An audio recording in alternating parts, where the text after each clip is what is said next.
ಈ ಕಾರ್ಯಕ್ರಮದ ಪ್ರಾಯೋಜಕರು Gadiyar group of companies. Gadiar Group of Companies, synonymous with excellence and innovation, stands as your dynamic partner for progress. Gadiar Group ensures safety as guardians in firefighting and builds vibrant communities in real estate. Building tomorrow, today.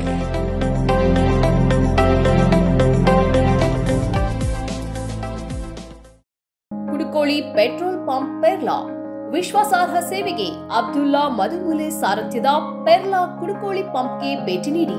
ರಾಜ್ಯ ಹೆದ್ದಾರಿ 64ರಲ್ಲಿ ನಿಮಗಾಗಿ ಕಾಯುತ್ತಿದೆ.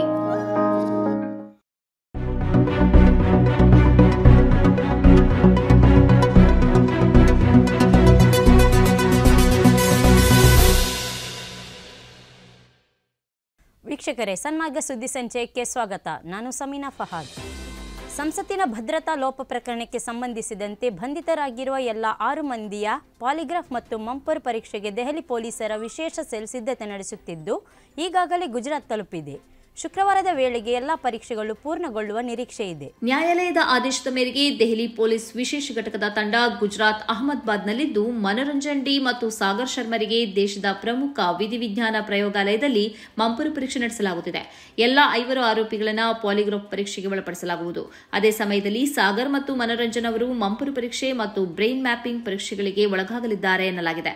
ಸಂಸದ್ ಮೇಲಿನ ದಾಳಿಯ 22ನೇ ವರ್ಷದ ಕಹಿ ನೆನಪಿನ ದಿನವೇ ಅಂದರೆ 2023ರ ಡಿಸೆಂಬರ್ 13ರಂದು ಭಾರೀ ಭದ್ರತಾ ಲೋಪದ ಘಟನೆಗೆ ಲೋಕಸಭೆ ಸಾಕ್ಷಿಯಾಗಿತ್ತು. ಕಲಾಪ ನಡೆಯುತ್ತಿರುವಾಗಲೇ ಇಬ್ಬರು ಯುವಕರು ಸಂದರ್ಶಕರ ಗ್ಯಾಲರಿಯಿಂದ ಸದನದೊಳಗೆ ಜಿಗಿದು ಘೋಷಣೆಗಳನ್ನು ಕೂಗುತ್ತಾ ಸ್ಮೋಕ್ ಕ್ಯಾನ್ ಹಾರಿಸಿ ದಾಂಧಲೆ ಬೀಸಿದರು. ಇದರಿಂದಾಗಿ ಸದನದಲ್ಲಿ ಆತಂಕ ಸೃಷ್ಟಿಯಾಗಿತ್ತು. ಶ್ರೀರಾಮನ ಮೇಲೆ ನಂಬಿಕೆ ಮತ್ತು ಭಕ್ತಿ ಇದ್ದವರು ಪ್ರತಿದಿನ ಆತನನ್ನು ಪೂಜಿಸುವುದು ಹೇಗೆ ಧಾರ್ಮಿಕ ಕರ್ತವ್ಯವೋ ಅದೇ ರೀತಿ ಶ್ರೀರಾಮನನ್ನು ರಾಜಕೀಯಕ್ಕೆ ಬಳಸುವವರ ವಿರುದ್ಧ ದನಿ ಎತ್ತುವುದು ಕೂಡ ಅಷ್ಟೇ ಪವಿತ್ರವಾದ ಧಾರ್ಮಿಕ ಕರ್ತವ್ಯವಾಗಿದೆ ಎಂದು ಮುಖ್ಯಮಂತ್ರಿ ಸಿದ್ದರಾಮಯ್ಯ ಹೇಳಿದ್ದಾರೆ. ಅಯೋಧ್ಯೆಯಲ್ಲಿ ನಡೆಯಲಿರುವ ರಾಮಲಲ್ಲಾ ಪ್ರತಿಷ್ಠಾಪನಾ ಕಾರ್ಯಕ್ರಮದಲ್ಲಿ ಭಾಗವಹಿಸದೇ ಇರುವ ಎಐಸಿಸಿ ಅಧ್ಯಕ್ಷ ಮಲ್ಲಿಕಾರ್ಜುನ್ ಖರ್ಗೆ, ನಮ್ಮ ಪಕ್ಷದ ಹಿರಿಯ ನಾಯಕಿ ಸೋನಿಯಾ ಗಾಂಧಿ ಮತ್ತು ಲೋಕಸಭೆಯಲ್ಲಿ ವಿರೋಧ ಪಕ್ಷದ ನಾಯಕರಾದ ಅಧೀರ್ ಚೌಧರಿ ಅವರ ತೀರ್ಮಾನ ಸರಿಯಾಗಿದೆ. ಇದನ್ನು ನಾನು ಬೆಂಬಲಿಸುತ್ತೇನೆ ಎಂದಿರುವ ಸಿದ್ದರಾಮಯ್ಯ, ಜಾತಿ, ಧರ್ಮ, ಪಕ್ಷ, ಪಂಥವನ್ನ ಮೀರಿ ಸರ್ವರನ್ನು ಒಳಗೊಂಡು ಭಕ್ತಿ ಮತ್ತು ಗೌರವದಿಂದ ನಡೆಸಬೇಕಾದ ಒಂದು ಧಾರ್ಮಿಕ ಕಾರ್ಯಕ್ರಮವನ್ನ ಒಂದು ಪಕ್ಷದ ಕಾರ್ಯಕ್ರಮವನ್ನಾಗಿ ಮಾಡಿ ಪ್ರಧಾನಿ ನರೇಂದ್ರ ಮೋದಿ ಮತ್ತು ಸಂಘ ಪರಿವಾರದ ನಾಯಕರು ಶ್ರೀರಾಮನಿಗೆ ಹಾಗೂ ದೇಶದ 140 ಕೋಟಿ ಜನತೆಗೆ ಅಗೌರವವನ್ನುಂಟು ಮಾಡಿದ್ದಾರೆ. ಶ್ರದ್ಧಾಪೂರ್ವಕವಾಗಿ ನಡೆಸಬೇಕಾಗಿದ್ದ ಧಾರ್ಮಿಕ ಕಾರ್ಯಕ್ರಮವನ್ನು ರಾಜಕೀಯ ಪ್ರಚಾರದ ಅಭಿಯಾನವನ್ನಾಗಿ ಮಾಡಿದ್ದು ಸಮಸ್ತ ಹಿಂದೂ ಬಾಂಧವರಿಗೆ ಮಾಡಿರುವ ದ್ರೋಹವಾಗಿದೆ ಎಂದು ಬರೆದುಕೊಂಡಿದ್ದಾರೆ.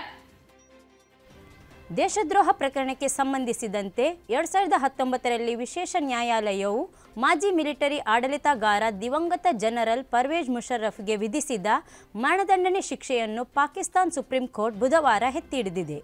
ಪರ್ವೇಜ್ ಮುಷರ್ರಫ್ ದೀರ್ಘಕಾಲದ ಅನಾರೋಗ್ಯದಿಂದ 2023ರ ಫೆಬ್ರವರಿ 5ರಂದು ಮೃತಪಟ್ಟಿದ್ದಾರೆ. ಪಾಕಿಸ್ತಾನದಲ್ಲಿ ಮುಷರ್ರಫ್ ವಿರುದ್ಧ ಹಲವಾರು ಕ್ರಿಮಿನಲ್ ಪ್ರಕರಣ ದಾಖಲಾಗಿದ್ದು ಬಂಧನದಿಂದ ತಪ್ಪಿಸಿಕೊಳ್ಳಲು ಸ್ವಯಂ ಆಗಿ ಗಡೀಪಾರುಗೊಂಡಿದ್ದರು. ಪಾಕಿಸ್ತಾನ ಸುಪ್ರೀಂ ಕೋರ್ಟ್ನ 4 ಸದಸ್ಯರ ಪೀಠ ಅರ್ಜಿಯ ವಿಚಾರಣೆ ನಡೆಸಿತ್ತು. 2007ರ ನವೆಂಬರ್ನಲ್ಲಿ ಜನರಲ್ ಪರ್ವೇಜ್ ಮುಷರ್ರಫ್ ಪಾಕಿಸ್ತಾನದಲ್ಲಿ ಅಸಂವಿಧಾನಿಕವಾಗಿ ಎಮರ್ಜೆನ್ಸಿ ಜಾರಿಗೊಳಿಸುವ ನಿರ್ಧಾರ ಕೈಗೊಂಡಿದ್ದು ಇದು ದೇಶದ್ರೋಹ ಎಂಬುದಾಗಿ ಆರೋಪಿಸಿ ಪಾಕಿಸ್ತಾನ್ ಮುಸ್ಲಿಂ ಲೀಗ್ ಪಾಕ್ ವಿಶೇಷ ಕೋರ್ಟ್ಗೆ ಮೇಲ್ಮನವಿ ಸಲ್ಲಿಸಿತ್ತು.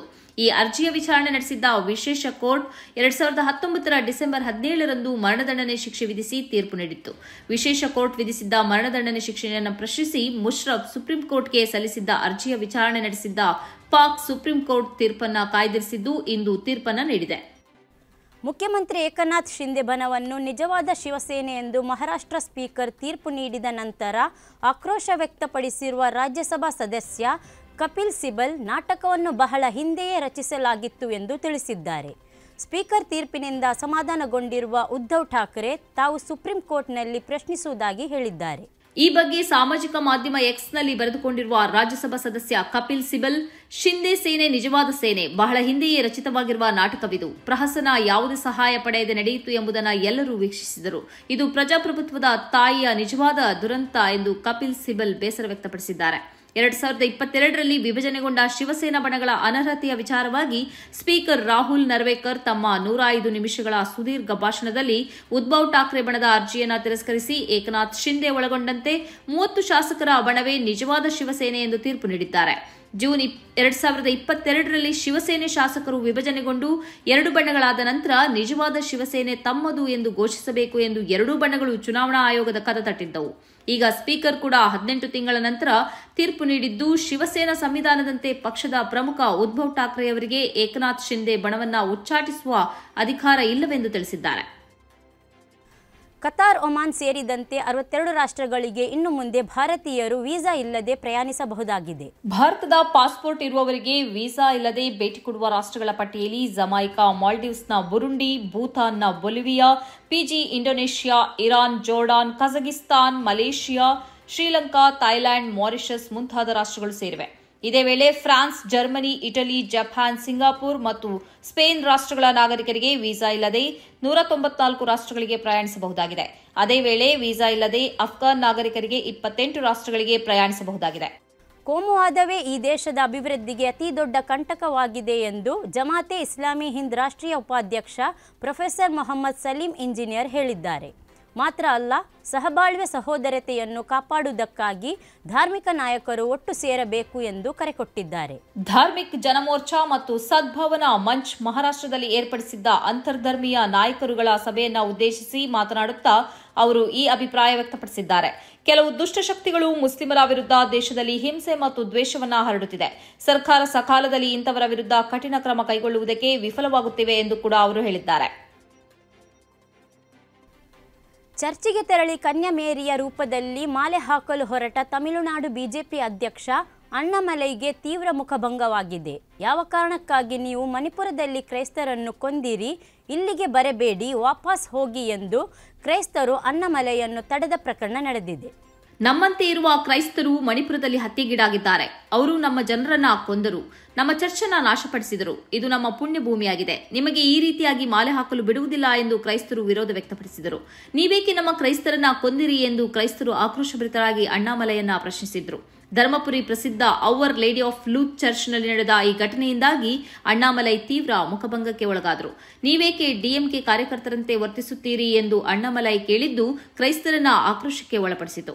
ಈ ಚರ್ಚೆಗೆ ಬರುವುದಕ್ಕೆ ಎಲ್ಲರಿಗೂ ಅವಕಾಶ ಇದೆ. ಇದೇನು ನೀವು ನಿರ್ಮಿಸಿದ ಚರ್ಚೋ? ನಾನು ಇಲ್ಲಿಗೆ 10,000 ಮಂದಿಯನ್ನ ಧರಣಿ ನಡೆಸುವುದಕ್ಕಾಗಿ ಕರೆತಂದರೆ ನೀವು ಏನು ಮಾಡುತ್ತೀರಿ ಎಂದು ಅಣ್ಣಾಮಲೈ ಪ್ರಶ್ನಿಸಿದರು.